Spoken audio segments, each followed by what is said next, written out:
Tantor Audio, a division of Recorded Books, presents The Red Coat, a novel of Boston, by Dolley Carlson, narrated by Christina Delaine. Prologue. Every time I return to Boston, I realize now, I am looking for my parents. Will he come quickly around the corner? That handsome young copper with the brilliant blue eyes and confident swagger? Will I, in some mystical way, time frozen in 1953, see him again? Daddy. Will the wished-for dream continue as I catch one more glimpse of the pretty mother of three pushing her baby's carriage along the Strand in South Boston? Will I see the darling little boy who always held on to the carriage handle? And the little girl who loved to lead the way just a few skips ahead? Does she dream of seeing me, too? Mummy. There really isn't any reason for me to walk and walk through the city of Boston, up and down the upper-crust streets of Beacon Hill, and across the vast common, which was my father's beat when he was a rookie policeman, or stroll working-class South Boston's tight-knit Irish neighborhoods and treasured beaches, and stop to light candles at St. Augustine and Gate of Heaven churches in memory of my loved ones. No reason, other than to say, I miss them, and I miss the Diamond Days. Diamond Days is an Irish song that refers to cherished times, and that is how I remember my Boston Irish Catholic childhood's bygone days of love and promise. And then there's the red coat, an enduring legacy from both sides of the city. And I'll love the memories of the Diamond Days. I'll keep a candle burning till we sing again the Diamond Days. Jimmy McCarthy. Part 1. Chapter 1. What fills the eye fills the heart. Irish proverb. Nora King stood straight in her black stockings, black, low-heeled, laced work shoes, navy blue skirt, white blouse, and full starched white apron, her thick auburn gray hair piled neatly on top of her head in a bun. "Mrs. Parker, may I please have a moment of your time?" Caroline was stunned to hear one of the floor washers say her name, and surprisingly pleased by the soft Irish brogue in which it was said. "Mrs. Parker, first of all, I want you to know it isn't my way to be listening to the conversations round about me. Still, I couldn't help but overhear you're giving that fine red coat away to the poor, and isn't that a good heart you have now, to be thinking of others?" Nora and Mary had been keenly eyeing the elegant garment all morning long. Both knew it would be out of place for Nora, a domestic, to request the coat for her daughter, and doing so could possibly put an end to any future work in the brownstone mansion. However, Nora deeply loved her firstborn. So grateful was she for the girl's uncomplaining nature and helping ways that maternal love overtook propriety. And when Mrs. Parker hurried across the damp entry floor on tiptoe, carrying a vase of fresh flowers from the kitchen to the parlor, Nora stood, wiped her rough, wet hands on her apron, and stepped forward. The mother of 9 had a lump in her throat for what she was about to ask, but self-respect brought her shoulders back, while resolve took a breath, and pride held her chin up. "If it would be all right with yourself, could I please have that beautiful red coat for my daughter, Rosemary?" Nora put her right hand in her apron pocket, placed her left hand over her wrist, and waited. It was early April, and Caroline Adams Parker busily ordered her housekeeper, caretaker, and cook about the task of spring cleaning, with the goal of having everything in order by tomorrow, Palm Sunday. Earlier in the week, curtains and drapes were removed from every window, even the one in the small cellar door, laundered and pressed, or sent out to the dry cleaners. Each multi-paned window upstairs sparkled after being washed the day before by Pulowski and Sons, best window cleaners in the Commonwealth, as the sign on their paneled truck advertised. They would finish the job this morning. Caroline firmly believed in hiring skilled help for specific house maintenance jobs: gardeners, window cleaners, painters, and now floor washers. Two Irish women who usually scrubbed the floors of her husband's company, Parker Shipping, after hours on weeknights, had come in from South Boston for the day. Nora King and Mary Callanan both had large families, and saw the opportunity to work on Saturday as heaven sent and a chance to earn a little something extra to help with the children's Easter clothes. The Parkers' live-in help, husband and wife, Rolf and Hilda, were immensely grateful for their employer's delegation of heavier tasks, so unlike the fate of many other live-ins on Boston's Beacon Hill, most of them European immigrants. There was prestige in hiring German, French, and Swedish, but not the Italians, unless one needed marble work or fine wood carving, nor the Irish, though everyone knew no one did laundry better than they did.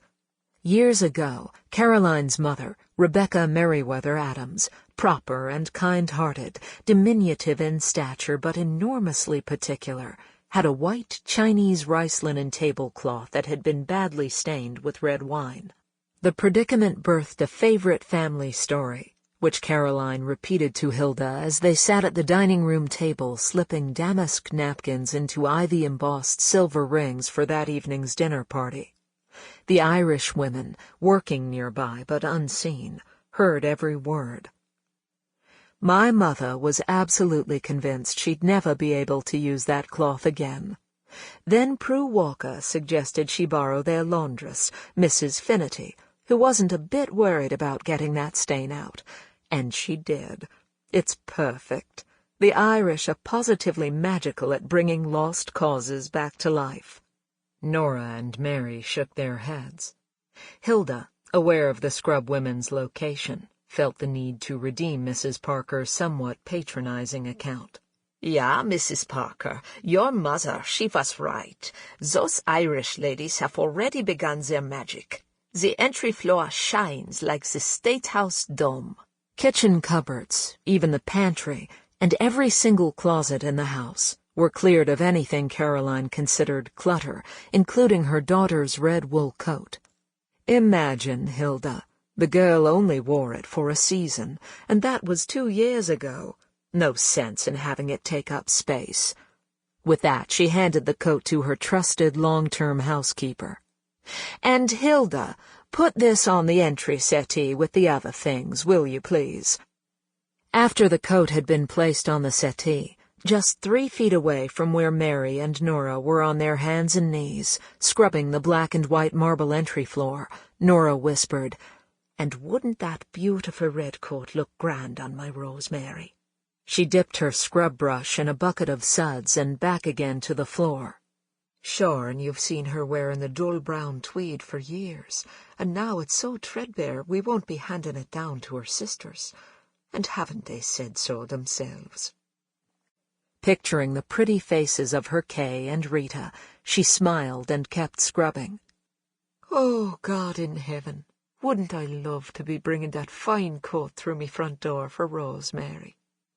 Earlier that day, just as the window washers were arriving, Caroline happened to gaze across the street and saw her neighbor, Eleanor Brewster, standing by the elm tree in front of her own house. "Hello, Eleanor. My, you're up and about early this morning." "Hello, Caroline. I needed a breath of fresh air and perhaps a little conversation, but it appears you're rather busy." "Simply spring cleaning. I stepped out for fresh air as well.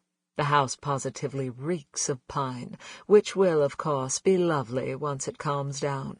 Please, come in for a cup of coffee. Everything's in such disarray, but we'll have at least 20 minutes before they get to the kitchen floor and windows." "Perfect. Nanny should have the baby dressed and ready for our walk by then. Are you sure you can spare the time, Mrs. Parker?" "For goodness sake, Eleanor, you must call me Caroline. Every time you say Mrs. Parker, I look for my late mother-in-law. Caroline smiled. She took her young neighbor by the hand and led her up the front steps. Actually, you're doing me a favor. I'm exhausted already, and the day's only begun. Eleanor pulled a chair from the sizable kitchen table and faintly sighed as she sat down. Caroline set 2 china cups and saucers on the bare wood, and 2 plates as well, each with a blue and white plaid cloth napkin, butter knife, and teaspoon on top. I have some homemade raisin brown bread. Why don't I toast a couple of pieces for us? Thank you, but the baby's 8 months old, and I still look like I'm in a family way. She took a breath. I'm so blue. I went shopping for an Easter outfit, but nothing fit properly. The young mother began to cry. Eleanor, you have made an entire person. Your body has done a remarkable feat. The weight will be gone in no time. Caroline pulled a hanky from her smock pocket and handed it to her, and then presented a serving dish with an apple-shaped knob on top and lifted the lid. May I present for your morning pleasure prunes? And they're still warm. Price so enjoys warm prunes. Let's have these instead. Thank you, Caroline, Eleanor said with a budding smile. So tell me, do you have any special plans for Easter Sunday? If not, your family is certainly welcome to join us. Eleanor placed 2 prunes on her plate. Sinclair's parents usually host Easter dinner, but they're traveling this year. His sister offered, but she lives all the way out in Concord, and the baby doesn't do well in the car. Motion sickness, I'm afraid. We'd love to join you. I'm delighted. Caroline raised her coffee cup. Absolutely delighted. Just then Ziggy Pulowski tapped on the window and waved his index finger, mouthing, "Is it okay to wash these windows now?" Caroline walked Eleanor to the door and quickly returned to her spring cleaning effort. As was her custom when there was housekeeping to be done, Caroline held her dishwater blonde gray hair back at the nape of her neck with a tortoise-shell barrette and wore a full smock over her clothing. Today's was a deep blue oriental print, which covered most of her tall, slender frame. Glancing toward the dining room, Mary caught sight of Caroline coming from the kitchen and whispered to Nora, Will you look at the missus, gliding about like a swan? And there's not a bounce in her. Oh, it'd be grand to move like that, but I think you've got to be born with it. Mrs. Parker approached the 2 women. Of course, we'll have a hot lunch for you about noon, and dessert. There's just enough bread pudding and cream for 2. Thank you, Mrs. Parker, they said, the unspoken clearly understood between them. Can you believe she's feeding us as well? Waiting until the lady of the house was out of sight, Mary directly addressed what needed to be said. And don't I know what you're thinking, Nora King, that the 2 of us gave up sweets for Lent? Don't be worrying about eating that bread pudding, for it isn't only bread and cream we'll be eating, and not a true dessert, say, Boston cream pie with the chocolate and all. And wouldn't our Lord be disappointed in the 2 of us if we showed the least bit of ingratitude by declining Mrs. Parker's Christian hospitality?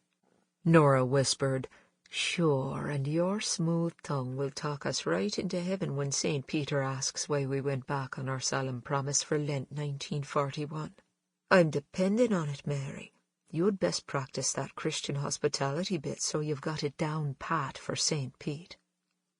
Hilda followed closely as Mrs. Parker went throughout the house from one room to another. Presently they crossed the entry hall and walked right past the settee that held all the items to be given away, including the red coat. Imagine, Hilda. Caroline Parker's sentences lacked endings, even pauses, and she often drove home a point by repeating it once or twice. Consequently, Hilda seldom knew when she could leave the room, and spent a great deal of time shifting from one foot to the other while waiting for an opportunity to escape. Imagine, Caroline said again, looking back at the crimson garment, which lay on top of the pile. The girl merely wore it for a season, and that was 2 years ago. The girl, Cordelia, was now a junior at Radcliffe, and only came home for holidays, the off weekend, and, of course, summers at the family's Martha's Vineyard oceanfront 18-room brown-shingled cottage. In the parlor, Caroline picked up her favorite family photo from the top of a colonial-style drop-front mahogany desk.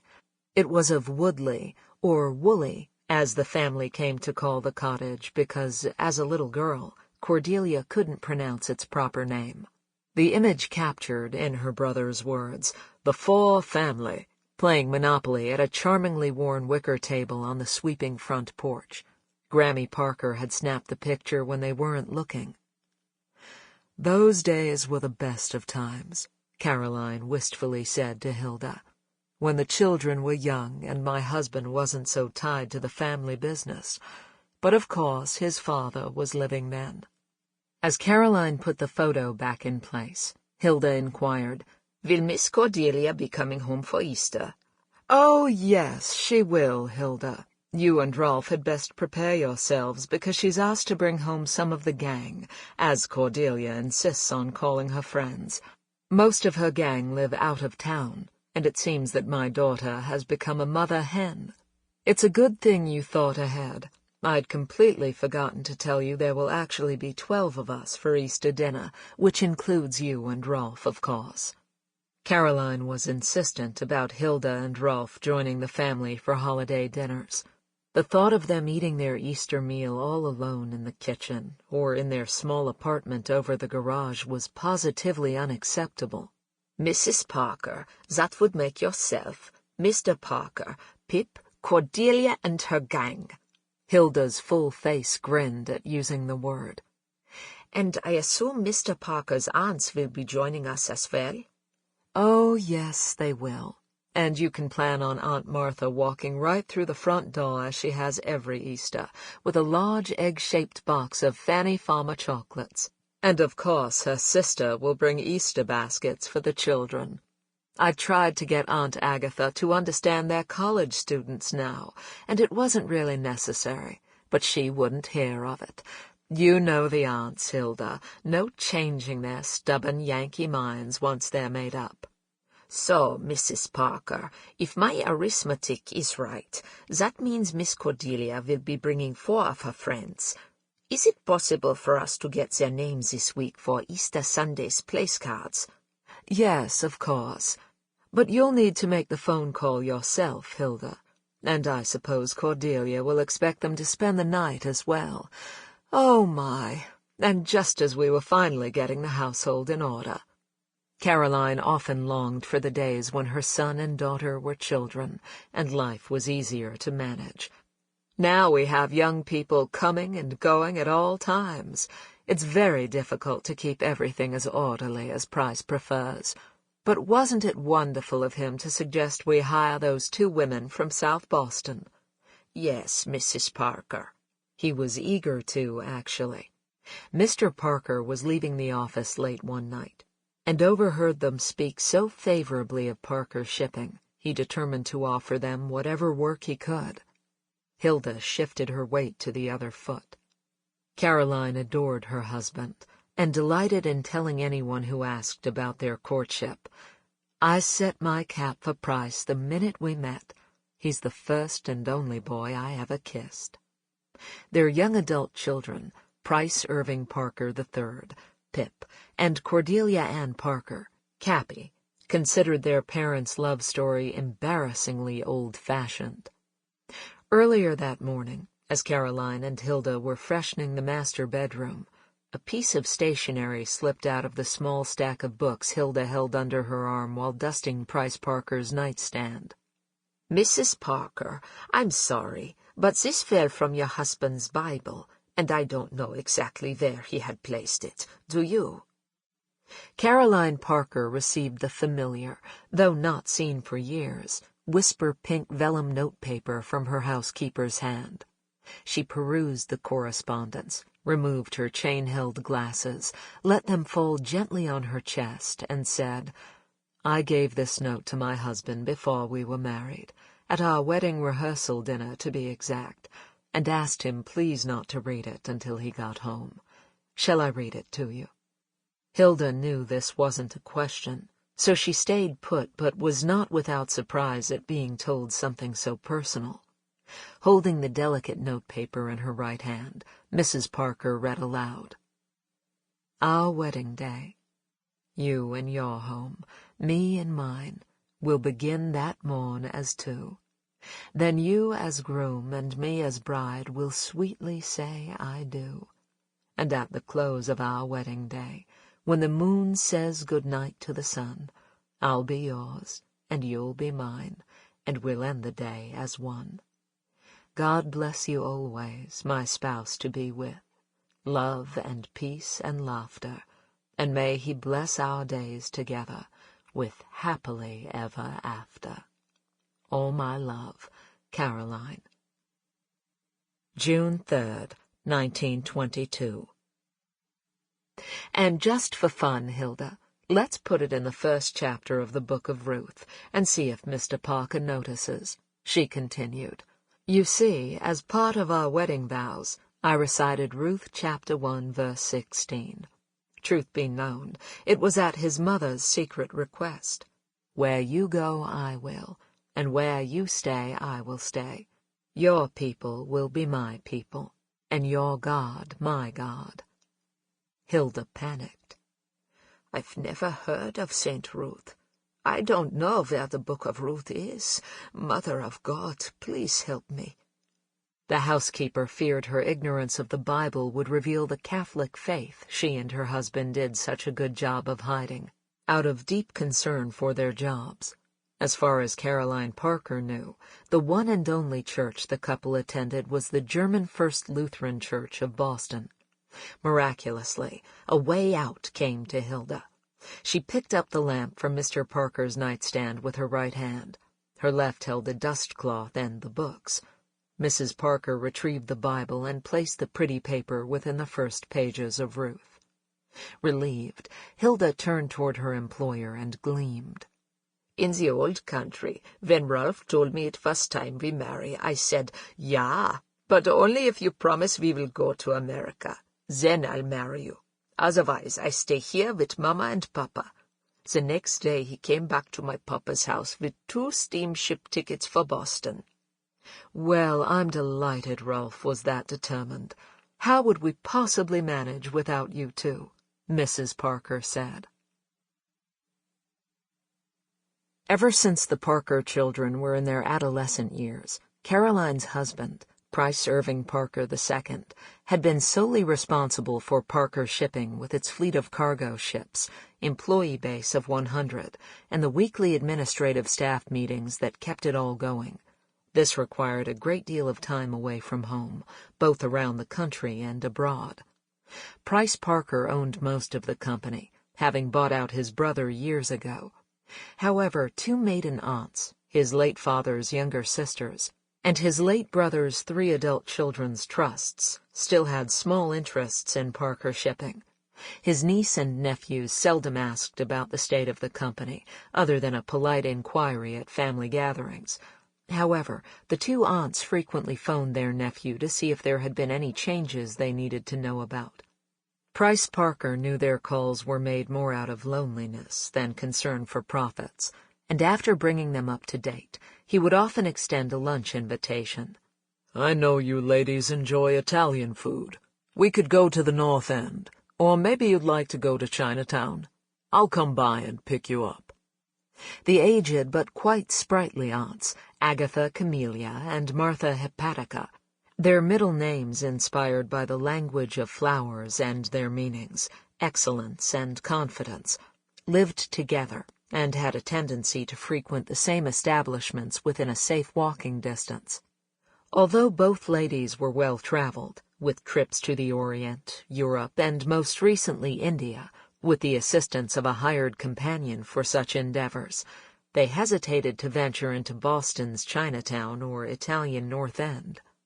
Neither sister drove, and both were much too thrifty to pay for a cab.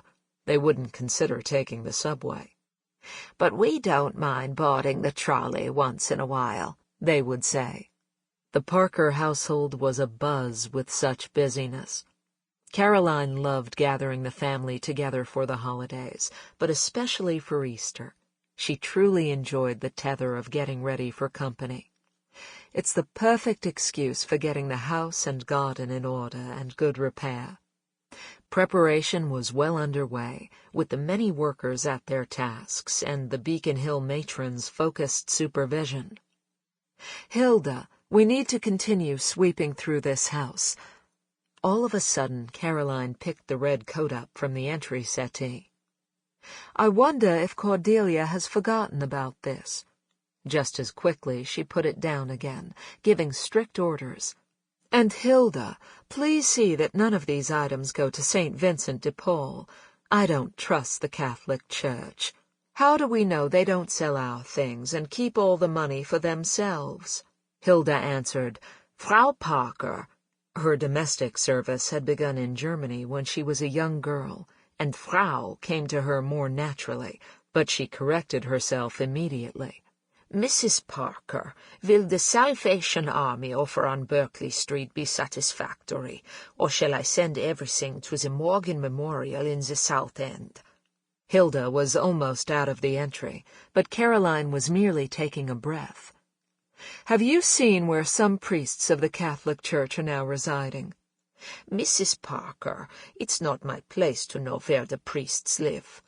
"Hilda, imagine this, if you will. As of last month, priests are now living in the Andrews mansion. It must cost a fortune to maintain it.